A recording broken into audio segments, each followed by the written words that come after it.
Mi nombre es Liliana Mato y estoy acá en representación de la revista Sinopsis, en entrevistas que estamos realizando con los capítulos de APSA.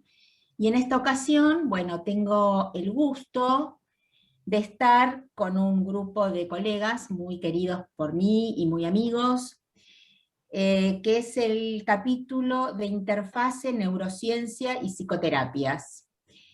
Así que, bueno, son algunos de los integrantes. Hay un grupo que no pudo estar acá presente, pero bueno, ellos nos van a contar un poco sobre este capítulo y bueno, a mí me gustaría preguntarles a los que están acá, que les voy a pedir que se presenten a medida que vayan hablando. Bueno, ¿cómo surge este capítulo en la Asociación Argentina de Psiquiatras y qué importancia tiene que esté este capítulo en nuestra institución? ¿Qué me cuentan? Que empiece la presidente, ¿no? Ah, bueno, muy bien. Bueno, ¿qué tal? Buenas tardes. Mi nombre es Alejandra Gómez, yo soy médica psiquiatra, soy psicoanalista, magíster en psiconeurofarmacología. Bueno, yo hace unos años me incluí en el capítulo, pero me gustaría dejarle la palabra a Mónica, que es socia fundadora en el año 99, y que puede traer un recuerdo vivencial de por lo menos la fundación y lo que se ha venido desarrollando en estos años. Bueno, fantástico. Mónica Alonso, que es vicepresidenta además. Ok, gracias. Bueno, Mónica Alonso, soy médica psiquiatra, soy psicoterapeuta y magíster en psiconeurofarmacología. Y sí, en el año 99 acompañé al doctor Sebastián Albano en su iniciativa de generar un espacio que ya de movida fue bastante difícil de definir, pero que tenía la intención de generar un punto de vista desde el cual se pudiera pensar la complejidad.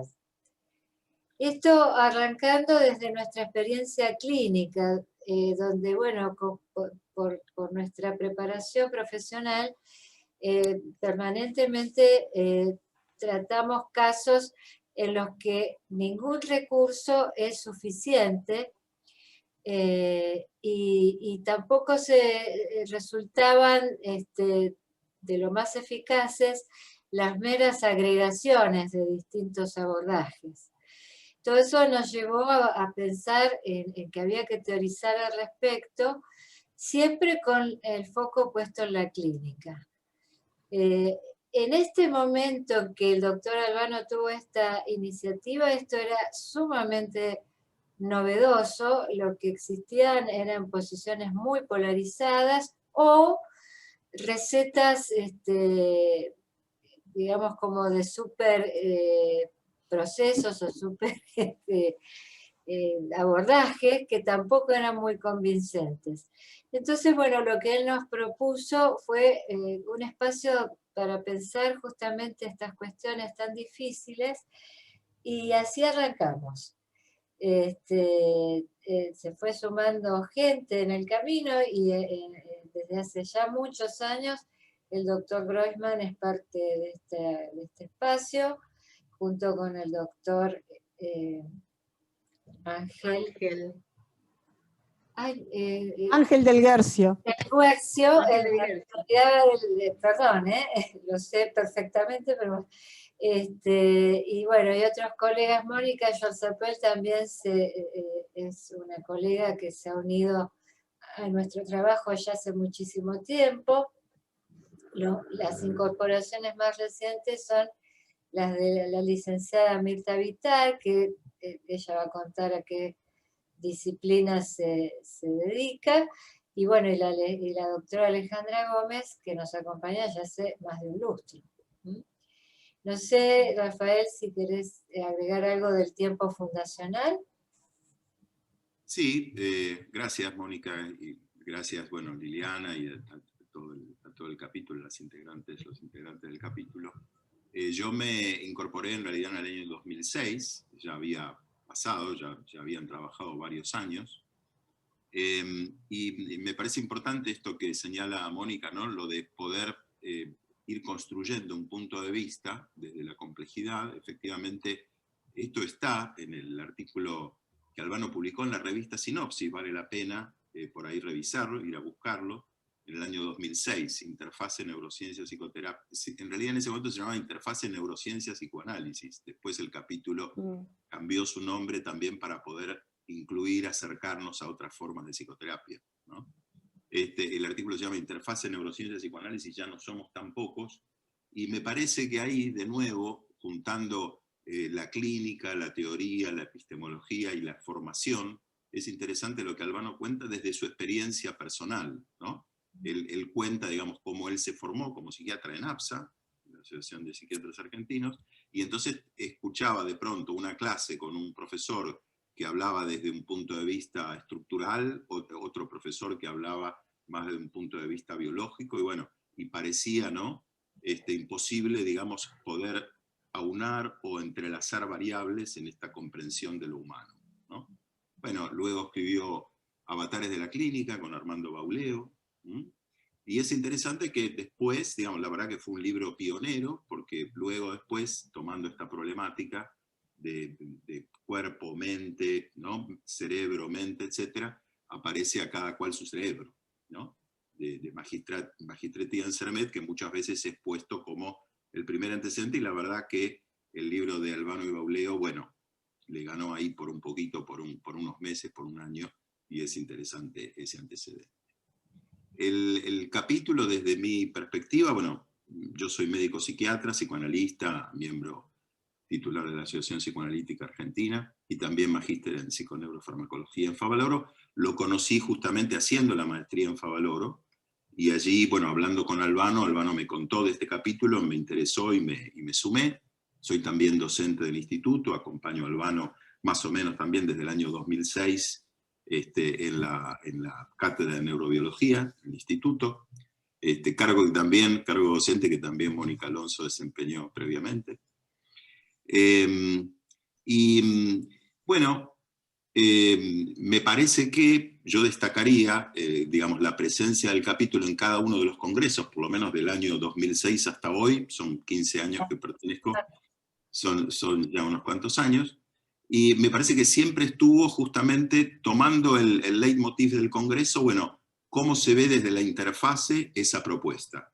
Así, por ejemplo, recuerdo en el año 2007 fue el tema de la resiliencia, y entonces podíamos ver desde, digamos, mecanismos bioquímicos que tenían que ver con la resiliencia, hasta los aspectos más psicológicos, digamos, la resiliencia en el mundo de la psicoterapia, ¿no? Por ejemplo. Y así fuimos, recuerdo también, se trató el tema de la agresividad en algunos de los otros congresos. Las adicciones. Las adicciones, exactamente. Y me parece que entonces, retomando de nuevo lo que decía Mónica del punto de vista, bueno, tratar de, sin, como en algún momento planteó Albano, sin traducir una disciplina a la otra, bueno, tratar de ver cómo se vería, ¿no?, desde la complejidad estas distintas problemáticas. Así que creo que fuimos, ¿no?, tratando de dar cuenta de los distintos temas de los distintos temas que fueron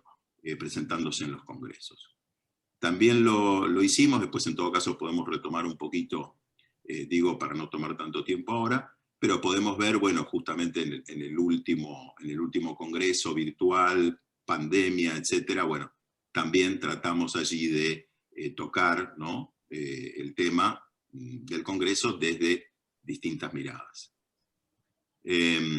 Mirta, digamos, siempre hemos tratado justamente en este abanico desde lo molecular, digamos, lo biológico, molecular, genético, ¿no? Siempre la gran ecuación, digamos, retomando la idea primera de Freud, de las series complementarias, digamos, la neurociencia lo traduce en la clásica ecuación gen por entorno, y eso es, digamos, lo que es como un primer pilar, diría yo, en el desarrollo del capítulo. El otro gran pilar es la evidencia, ¿no?, que me parece acompañando la evolución de Albano, me parece que primero estuvo todo el trabajo que se mantiene de la complejidad, y luego, digamos, la revisión de las guías de tratamiento, etcétera, donde me parece que hay un énfasis también puesto en vez de una polifarmacia irracional, pensar en lugar de la psicoterapia, modulando, moderando, interviniendo también y produciendo mente, ¿no? Actuando sobre el cerebro y produciendo mente. Bueno, no sé, paso la palabra. Quería decir simplemente que, bueno, Mirta, que se incorporó por ahí hace menos tiempo, bueno, siempre en general ha tomado el tema de lo social, ¿no? Entonces, me parece que tratamos, digamos, como de tomar cada una de estas miradas, ¿no? Bueno. Y Mónica Jorzapel, ella es...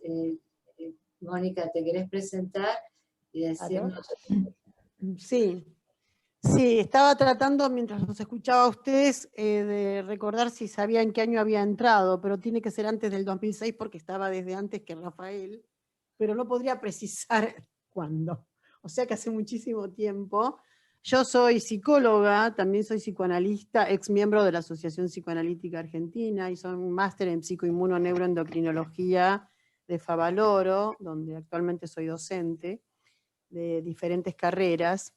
Y a partir de haber hecho justamente el máster PINE, es que empecé a darme cuenta que era bastante importante este entrecruzamiento entre los avances de las neurociencias y relacionarla en ese momento con el psicoanálisis, como decía Rafael, que así se llamaba el capítulo originariamente, porque hay una línea de conexión que, si bien estaba en los comienzos de los trabajos de Freud, ya ahí por 1895 con el trabajo sobre una psicología para neurólogos, me pareció que realmente son dos visiones complementarias, donde hay puntos de contacto y donde hay puntos que difieren básicamente, pero que sí es importante tratar de entender desde los dos lugares para entendernos a nosotros como sujetos humanos, ¿no? No podemos, creo que la neurociencia no puede prescindir del psicoanálisis, y el psicoanálisis hoy por hoy tampoco puede prescindir de los avances de la neurociencia. No debería poder prescindir. ¿Cómo? Que no debería poder prescindir, porque me parece que hay un enriquecimiento mutuo, ¿no? Totalmente. Y en esta totalmente. situación...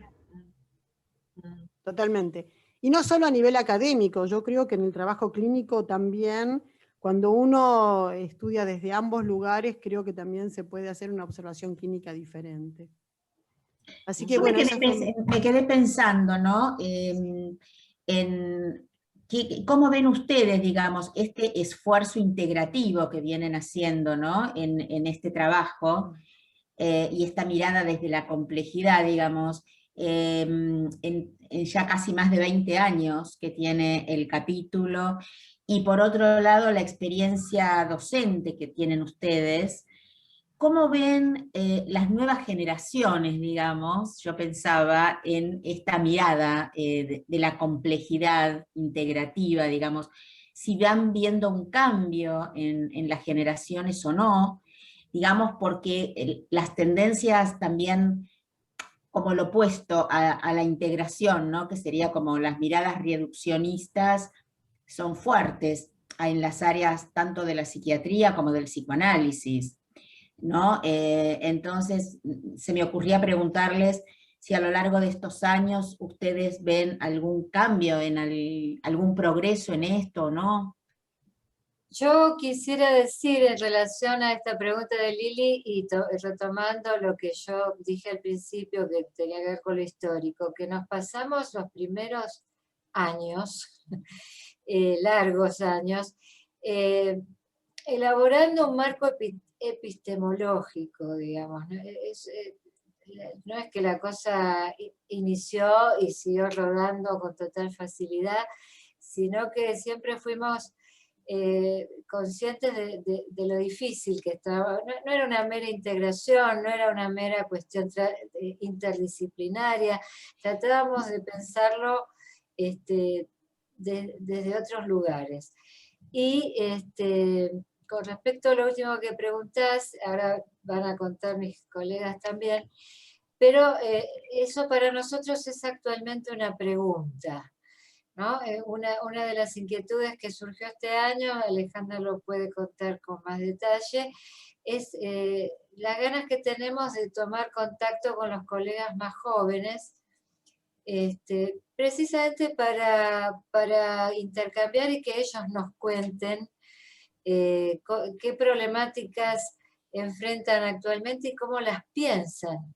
Porque, digamos, en realidad nuestra inquietud surge desde la clínica fue la que nos impuso la cuestión de que los cuerpos teóricos eran insuficientes, tomados por separado, o aisladamente, o optando por uno u otro como una postura ideológica, sino que era una necesidad frente a los pacientes y su complejidad como seres humanos, armar algo conociendo sus posibilidades y sus limitaciones. Tampoco pretendíamos algo superpoderoso, ¿no?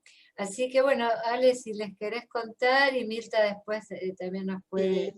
Sí, yo te estaba escuchando y pensaba en una nota de humor off the record, antes de empezar en una charla distendida, antes de empezar el reportaje, en donde yo decía que casi todos nosotros veníamos estudiando con mucho recorrido de distintas disciplinas, ¿no? Y para llegar a este capítulo, yo escuchaba a los colegas, cada uno ha tenido, y yo también, formación no solamente en psiquiatría, en neurociencias, en psicoanálisis, con lo cual la integración y la complejidad, porque en realidad no hay una situación punto por punto entre las teorías, viene después de estudiarlas, después de hacer clínica y después de ver que ninguna teoría da una respuesta absoluta, ¿no? Entonces, la idea es abrirnos, invitar a colegas, interesar a los colegas más jóvenes que se están formando, que en general se suele decir que están como más interesados en esquemas terapéuticos, en hacer diagnósticos y aplicar una terapéutica. Sin embargo, yo creo que 2 años, no sé si fue en 2019 o 2018, porque la pandemia me confunde un poco, hubo una jornada entre APA y APSA, que es una jornada que se hace desde muchos años, no sé, Rafael, si vos sabés desde hace cuánto, pero yo creo que alrededor de 10 años se hacen estas jornadas. Sí, es probable que sí. Y más también, digamos. Más también, ¿no? Sí. Creada por un capítulo de APSA. Exactamente. Psicoanálisis y comunidad. Sí, comunidad. Pero también ¿te acordás, Rafael, desde el Foro de Neurociencias, sí, que estaba en APA, que también ya participaba Albano, junto con Canteros, y ya se hacían reuniones conjuntas? Sí, pero lo que yo quería rescatar de estas jornadas, que se hace con colegas de las dos instituciones, en general hay uno de los 2 días, es un viernes, un ateneo, en donde hay psiquiatras presentan un caso clínico, psiquiatras en formación, y profesores de ambas instituciones supervisan o comentan y hablan al diálogo. Y hace creo que 2 años una colega presentó un caso, pero hermosísimo, pero en donde mostraba el recorrido de una consultante con un caso desde la psiquiatría, diagnosticado como estrés postraumático, la terapéutica impecable, el interrogatorio, el diagnóstico, la terapéutica, y terminó siendo insuficiente, y entonces esta colega dice, y entonces yo pensé, Freud había publicado algo sobre un caso de histeria, y entonces desarrolla y empieza a pensar los síntomas de la consultante, de la paciente, desde el lado de la histeria como si fuera, y de hecho lo era, una histeria de conversión. Había amnesias, Bueno, a mí me pareció muy interesante ese recorrido tan prolijo, tan puntilloso, y donde muestra claramente en donde no hay respuestas absolutas desde una disciplina, ¿no? No hay respuestas totales. Y siempre vamos en la búsqueda de otra, que por supuesto no quiere decir que haya equivalencia punto por punto, sino que complejiza cada caso. No sé si Mirta, que es, como decía Mónica, la encargada de aportar la vertiente social y la lectura social, quisiera comentar algo más. Que se presente en principio. Presentate, la doctora Mirta Vitar, que es psiquiatra. No. Ahí está. ¿Me ven ahí? Sí, sí, te vemos y te escuchamos. Bueno. Hola, ¿cómo están? Bueno, mi nombre es Mirta Vitar, yo soy médica, generalista primero y después psiquiatra. También hice psicoanálisis y tengo un magíster en epidemiología y otro en sociología aplicada. Ya vengo desdibujada desde hace tiempo. Pero sí, a mí me parece que tratando de ver, digamos, las preguntas que me surgieron históricamente fueron tratar de ver, dar cuenta de la complejidad de la gente. Después me enteré que había un paradigma ya escrito sobre la complejidad, y es como que me agarré de eso y dije, ah, parece que va por acá.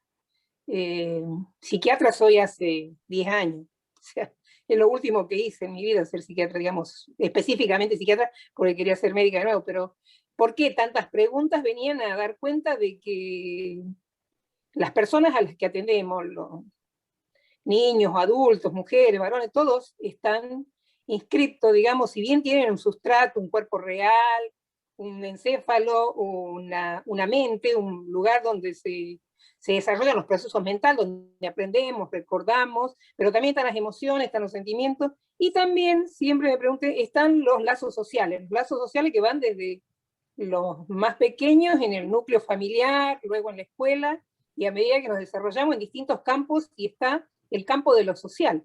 O sea, este paradigma de la complejidad para mí venía a ser como superador del paradigma objetivante con el que nos formaron. Y esto lo traigo a cuenta porque cuando nuestra compañera nos pregunta cómo lo vemos a los alumnos que ahora por ahí pueden o no interesarse en alguno de los capítulos de APSA, tiene una correlación que luego la explico. O sea, ir viendo que esto de verlo fragmentado, o era solo el cuerpo, o era solo la mente, o era el cuerpo y la mente, y resulta que estas personas viven en un contexto, cursan un proceso histórico, viven en un marco social.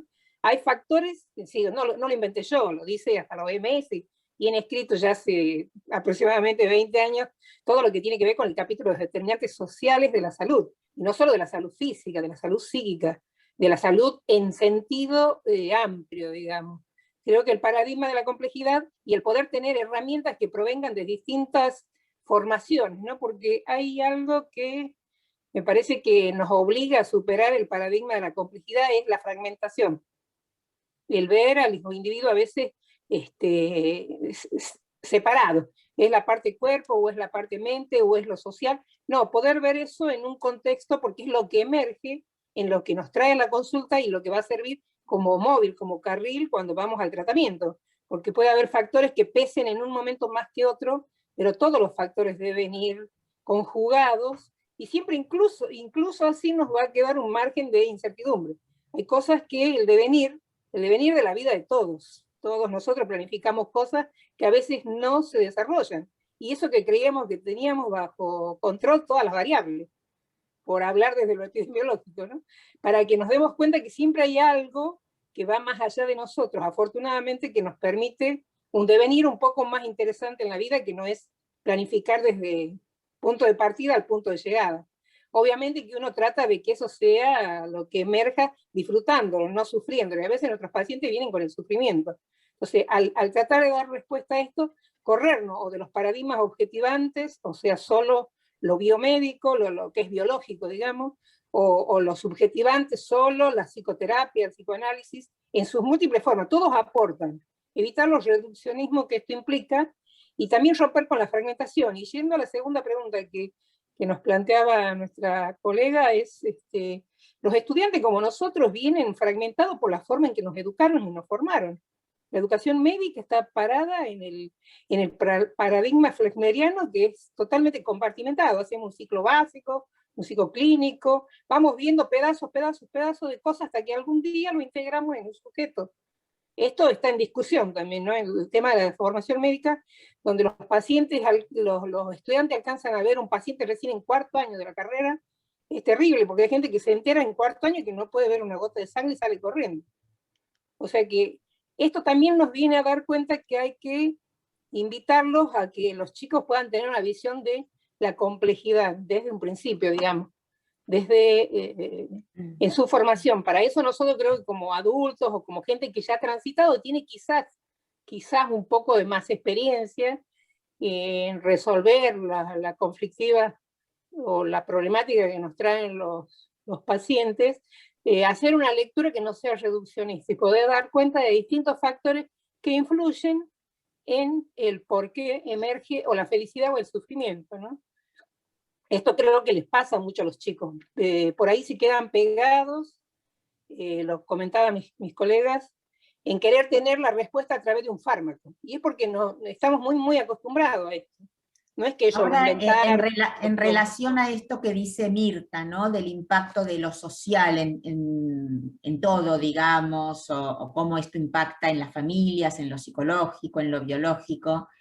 Yo pensaba, bueno, en estos tiempos de pandemia, cursando ahora el 2º año ya,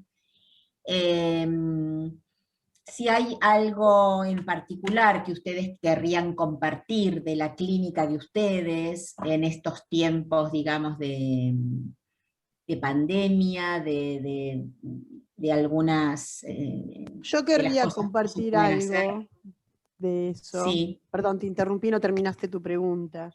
No. La pregunta tenía que ver con esto, ¿no? Porque me parece que lo que decía Mirta es que, bueno, justamente la posibilidad de avanzar y transmitir esta perspectiva, este pensamiento que pudiera llegar aún al grado, ¿no? No solo como algo de integración de un posgrado, sino formar desde el comienzo mismo de la carrera, que me parece interesante, de todas las carreras, ¿no? De medicina, psicología, la que fuera. Claro. Pero bueno, Mónica, vos ibas a comentar algo Sí, de la en realidad a pandemia. medida que los fui escuchando se me fueron ocurriendo distintas cosas, ¿no? Desde el punto de vista, digamos, del paradigma de la complejidad, creo que particularmente con este tema de la pandemia, justamente la forma en que se ha abordado la situación de cómo cuidarnos desconoce el paradigma de la complejidad de lo que somos. No sé si se entiende lo que quiero decir. Digo, ocuparnos de cuidar el cuerpo biológico y desentendernos de todo lo demás, ¿no? De la complejidad, de lo que significan las relaciones sociales, la relación con los demás, lo que significa el psiquismo, ¿no? O sea, cuidar un cuerpo biológico y dónde ponemos el tema de la psiquis en este cuidado que tenemos que tener. Justamente creo que el abordaje desconoció la complejidad del ser humano.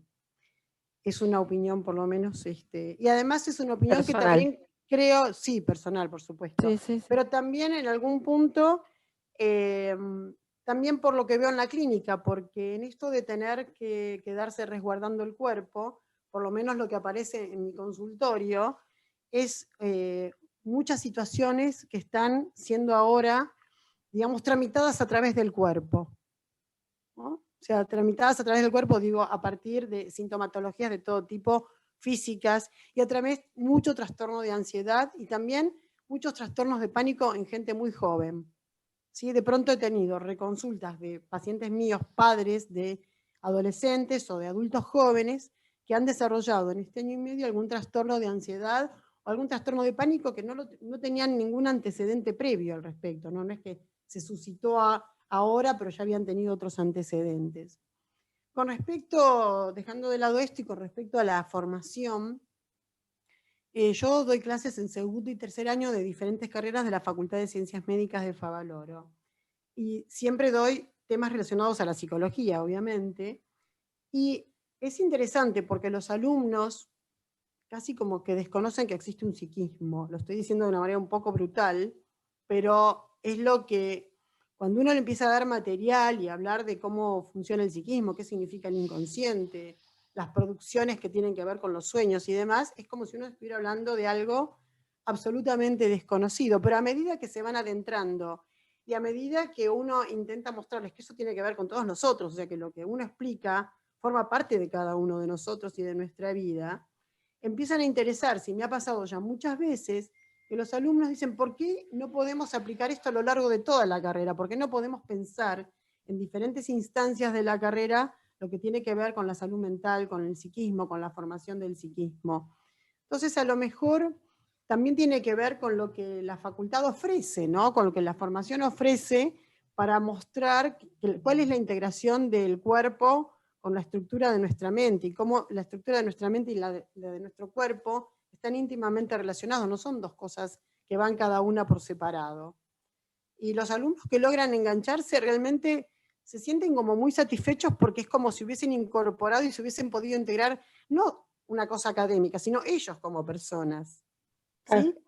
Integrando una parte de ellos que la usaban, pero la desconocían desde el punto de vista de cómo se estructuró y qué consecuencias traía también esa estructuración. Yo quisiera agregar en este punto dos cositas.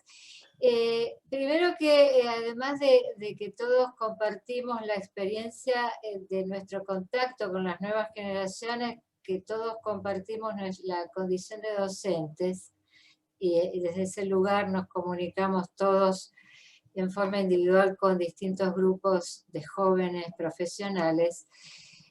También surgió en algunas reuniones que tuvimos la inquietud de escuchar a ver cuál es el punto de vista de un joven profesional en este contexto actual y con los recursos a favor y en contra de los cuales disponen, ¿no? Hay un interrogante, además de un conocimiento directo a través de la actividad docente, hay un interrogante de cómo ven, cómo evalúan, cómo piensan la clínica, los jóvenes profesionales, y estamos interesados en conocerlos, en escucharlos. Y con respecto a la pandemia, bueno, estábamos comentando justo antes de comenzar que habíamos organizado una serie de temas para ser desarrollados en el Congreso del 2020, que cuando empezó la pandemia y se planteó la versión virtual del Congreso, vimos que se resignificaban todos ellos en el contexto de la epidemia de una manera particular, porque habíamos tomado la incertidumbre, los fanatismos, las creencias y fanatismos, un tema que tomó Alejandra, el uso de las sustancias utilizadas en exceso, las de uso corriente como el alcohol, que justamente en la pandemia se intensificó tanto. Y bueno, una vez más, la interfase demostró un punto de vista otro, que es posible ubicarse allí para pensar algunas cosas. Esto quería agregar. Sí, quería agregar, bueno, que queda claro, me parece que hay consenso que el síntoma princeps de todos estos meses de pandemia, en principio es la ansiedad, ¿no? Los trastornos de ansiedad están sobre el tapete, y que fue cambiando a lo largo del paso del tiempo, ¿no? Al principio era la ansiedad por lo que podría ser, porque lo podría ser la enfermedad, lo que podría llegar a producir, y con el paso del tiempo aparecen cuadros de mayor angustia y de desconcierto, ¿no? De desconcierto por lo impredecible, la incertidumbre permanente que genera estar transitando esta situación, y de manera conjunta con el paciente, porque esto lo estamos viviendo tanto pacientes como terapeutas, ¿no? Estamos los dos metidos en el mismo barco. Así que, y el otro tema que se trabajó mucho en el Congreso del año pasado fue el trabajar sin presencialidad física. Ya Que, fueron temas. sí, y también fue un tema que desarrollamos desde distintas vertientes que, bueno, ha quedado sin resolver o con una resolución parcial, con algún tipo de, algunos pacientes con entrevistas presenciales, otros una parte, ahora nuevamente al encierro, con lo cual es un tema que queda en suspenso. Pero la intimidad que se crea en una entrevista presencial no llega a ser exactamente igual que la mediada por pantalla, pero es lo mejor que podemos tener por una cuestión epidemiológica, obviamente. Claro. Mm, Si Sí, me ahí fue. permiten agregar algo mm, Y adelante. a lo que decían mis compañeras, con respecto al tema de la formación de los jóvenes, bueno, coincido, digamos, y por eso hice la mención también de Albano formándose como psiquiatra en APSA, ¿no? Donde veía ya desde ese momento la problemática de pasar de una clase con una perspectiva extrema a otra clase con otra perspectiva extrema, ¿no? Y entonces también creo que eso abonó el camino para pensar desde la complejidad. Con Liliana Mato compartimos hace muchos años un espacio de aprendizaje con Alejandro Lagomarsino. Y la verdad que Alejandro ya en los años 80 nos hablaba de que siempre el mejor resultado, la mejor evidencia era con el tratamiento combinado, ¿no? Tratamiento combinado, medicación y psicoterapia. Sí. Sin embargo, me parece que también tenemos que tener en cuenta a la hora de pensar esta realidad, muchas veces marcada por el reduccionismo, que también el mercado laboral define, Claro. donde los jóvenes psiquiatras, digamos, tienen que dar respuesta y para poder insertarse, bueno, digamos, se entrenan en ese recurso, el farmacológico, mientras que los jóvenes que vienen de la psicología, bueno, claro. también se entrenan, ¿no? Como en la supuesta excelencia de alguna intervención psicoanalítica o, digamos, o psicoterapéutica excluyente, donde entonces queda a veces una práctica un poco caricaturesca. Bueno, vos medicás, yo le hablo, y vos no le hables a mi paciente, digamos. No digo que esto pase en todos lados, pero lo es. Pasa. ¿Mm? Con respecto a la pandemia, bueno, y con respecto a los jóvenes, tengo que decir a nivel personal que tuve la satisfacción de, por el vínculo con el capítulo de Psiquiatras en Formación, acercar ese Ateneo, que era la actividad que mencionaba Alejandra antes, que lo pude acercar a APA, esa jornada APA-APSA, y conseguimos, digamos, que el Ateneo mensual del mes de octubre, varios años, el Ateneo de los Psiquiatras en Formación, otro capítulo muy querido de APSA, tuviera lugar en la jornada APA-APSA.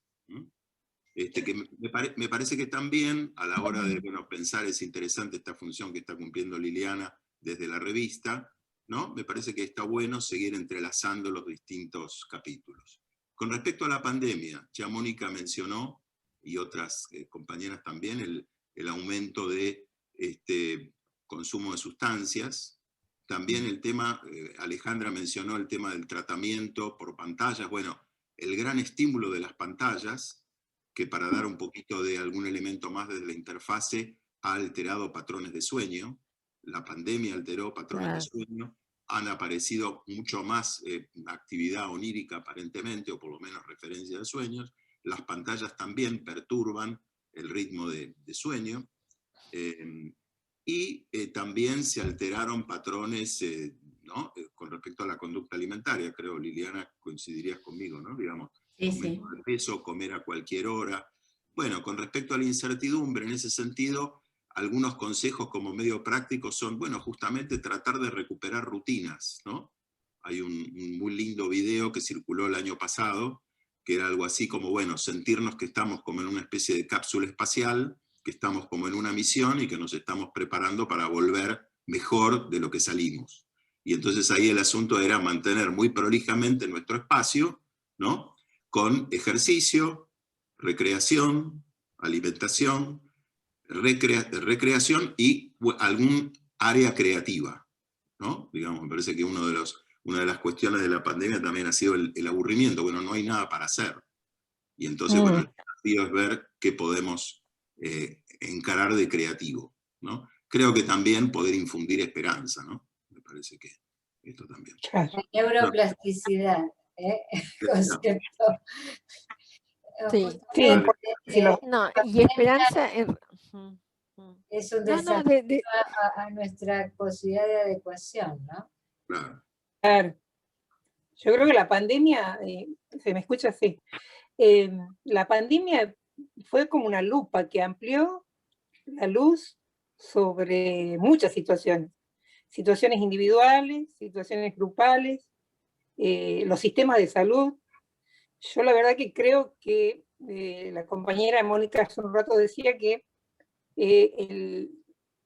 como que se había tratado muy sobremanera el tema de cuidar el cuerpo. No sé si se podría haber abordado desde otro lugar, porque países que están mucho más planificados, más organizados, poner un discurso en los medios que pueda contemplar todas las dimensiones, tendrían que ser que nosotros mismos como médicos estuviéramos entrenados en eso.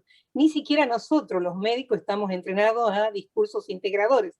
O sea, hacemos el esfuerzo por no caer en los reduccionismos, pero tener un discurso integrador ante una cosa que nos cayó de la noche a la mañana y que es tan impredecible en todos los aspectos. El año pasado no sabíamos ni cómo se tocaba este virus, ni cómo se transmitía. Habíamos estudiado tantos años microbiología, parasitología, inmunología, y todos fueron interrogantes, pero está bien, porque creo que la pandemia nos puso a preguntarnos sobre ciertas cosas que teníamos como conceptos ya atrapados, cerrados, y no es tan así. Acá creo que se impuso el tema de lo colectivo, ¿no? El tema de lo colectivo, o sea, si vamos a cuidar nuestra salud, también tenemos que cuidar la del otro. Si vamos a conseguir vacunas, tenemos que conseguir también para los otros, para todos los estratos sociales, de la misma localidad, del mismo país, del espectro mundo. ¿Por qué? Porque ahora sabemos que las vacunas, por más que a nosotros no las pongan, si el virus sigue pasando por los cuerpos, va a mutar. Y las vacunas van a ir, de aquellas personas que la tenemos, va a ir perdiendo efectividad. Y encima no tenemos siquiera el acceso a las vacunas o a una transferencia tecnológica mínima que nos permita hacer vacunas. O sea, ahora nosotros hemos recibido esta posibilidad de este instituto de Rusia, creo que sí, de Rusia, quizás podamos desarrollar, pero bueno, pero voy volviendo a esto, o sea, si no pensamos, y nos cuesta tanto, pensar en conjunto, ¿por qué? Porque estamos fragmentados, el sistema de salud no es distinto al sistema de educación, está hiperfragmentado. Yo soy docente de salud pública, les cuento, o sea, no hablo desde un lugar, en la formación, como docente de salud pública, tratar de entender la lógica de los servicios, cómo organizarlos para que den respuestas oportunas, adecuadas, eficientes, genera todo este otro mambo. Resulta que o son las hiperespecialidades las que se llevan los recursos, o la tecnología, que ahora es un paradigma en sí mismo, que se absorbe gran parte del recurso, y decimos, bueno, ahora tenemos que cuidar que la gente que no puede comprar ni para comer, se aísle. ¿Cómo hacemos? Hay gente que tiene necesariamente, incluso para que nosotros podamos seguir estando frente a las pantallas, tienen que seguir trabajando. Necesitamos que alguien produzca los alimentos, que alguien nos alcance las cosas básicas. O sea, para cuidar a esa gente tenemos que cuidarnos nosotros. Es como que y para cuidar la salud mental tenemos que cuidar el cuerpo. Digamos, claro, o sea, pero hay una interrelación casi opuesta muy ligado a la salud mental. Tenés razón, por eso es un esfuerzo permanente de la integración, que no se convierta en un nuevo reduccionismo y que podamos hacer dialogar las distintas instancias que participan de las situaciones complejas que vivimos. Claro. Si teníamos mucha complejidad, bueno, ha venido la pandemia a poner una serie. No, seguro. Lo que pasa es que nos viene a pedir que busquemos soluciones a lo complejo, que siempre estuvo y que por ahí lo veíamos desde un lugar más o menos como que lo integrábamos. Y yendo a la formación, yo creo que claramente el sistema de educación requiere que tengan prácticas tempranas los estudiantes de medicina de distintas áreas, sobre todo las que confluyen con medicina, básicamente haciendo prácticas tempranas e interprofesionales, porque si no, después que nos encontremos con un trabajador social, con un psicólogo, con alguien que tiene que ver con la sanidad, con alguien que tiene que ver con cómo se condiciona el crecimiento en una escuela de un chico, nunca hemos visto un maestro y de golpe querer entender todas esas lógicas solos en un consultorio con un paciente y con el discurso unívoco que nos trae, nos reduce un montón. Creo que es un momento para repensar algunas prácticas y darnos cuenta que Bueno. complejidad no es amontonar, es poder dar cuenta de el salto cualitativo que hay entre la cantidad que aporta cada uno en la multidimensionalidad, ¿no? Bueno, o sea que digamos todo esto que estamos conversando y que ustedes dicen es como lo que fundamenta el trabajo y el futuro del capítulo, digamos, ¿no? Del trabajo que ustedes vienen haciendo, digamos, todo lo que sembraron y todo lo que hay todavía por sembrar y por comunicar. Bueno, estamos ya terminando nuestra entrevista. Sí. La verdad que me quedaría hablando porque, bueno, es un tema apasionante, para mí no solo apasionante, sino imprescindible, ¿no? Para pensar, bueno, todas las aristas de lo que estamos viviendo, lo que está pasando con la pandemia, lo que está pasando con nuestro quehacer clínico, la formación, o sea, quedaría para seguir mucho más. Pero bueno, podemos invitar a todos los que nos estén escuchando a que se comuniquen con el capítulo y sigamos participando de las charlas y de las actividades que ustedes presentan en las actividades y en los congresos. Así que, bueno, a modo de despedida, yo los invito a que digan una última cosita, si quieren decir, y damos por cerrado este encuentro y la seguimos en otro. A lo mejor con un café de por medio, porque si no hubiera sido la pandemia, los hubiera invitado a mi consultorio a tomar un café, pero no, la próxima. Pero bueno, Alejandra, si quieren comentar algo, ya para cerrar. Sí, muy brevemente, digamos, no perder de vista los distintos niveles que componen esa visión compleja, ¿no? Un poquito en la previa creo que hablamos algo de ese tema que había trabajado Mónica Alonso respecto de efectos de la pandemia y neurodesarrollo, ¿no? Me parece que acá, digamos, no quedó, no sé si quedó. ¿Hubo referencia? No lo mencionamos, pero bueno. No mencionamos. Claro, no nos dio el tiempo, pero me parece que estaría, digamos, creo que pusimos más el acento por ahí en los efectos en lo social y quedó un poquito afuera el tema neuro, ¿no? Pero me parece que estaría bueno por ahí para otra reunión retomarlo y poder tenerlo presente, ¿no? Quizá lamentablemente cuando hablemos de, bueno, efectos a mediano o largo plazo, ¿no? Lamentablemente quizá aparezca. Eso nomás, tener presentes, digamos, los distintos niveles que componen esta visión compleja. Alejandra. Bueno, nada, yo quería, me pareció que tuvimos un intercambio ameno, dinámico, que pudimos mostrar lo que vinimos trabajando en el capítulo en los últimos tiempos. Estuvimos siempre participando en simposios, en los congresos, haciendo también actividades conjuntas con algunos capítulos, con los psiquiatras en formación. Hubo una actividad conjunta hace creo que 1 o 2 años que sí la organizó Rafael y Ángel, con el capítulo de trastornos de la alimentación también. La idea es seguir trabajando en conjunto, en red, invitar a los, bueno, primero a quienes tengan interés, pero sí a los psiquiatras más jóvenes que se acerquen, que es arduo. En realidad, vos hiciste una pregunta, ¿cómo se hace para integrar? Bueno, es un recorrido desde hace muchos años, pero que se puede hacer en forma conjunta, ¿no? Me parece que todos acá fuimos caminando por distintas formaciones, y es un precipitado que hace lazo con la clínica también. Es la clínica la que nos pide todo el tiempo ir buscando en diferentes disciplinas, en diferentes niveles, algún tipo de respuesta parcial posible. Así que bueno, están invitados al capítulo. Nos reunimos los segundos martes de cada mes a las 8:30, ahora por Zoom. Así que más adelante también con café en forma presencial en mi consultorio o en el sitio que nos quede cómodo para encontrarnos. Eso, muchas gracias.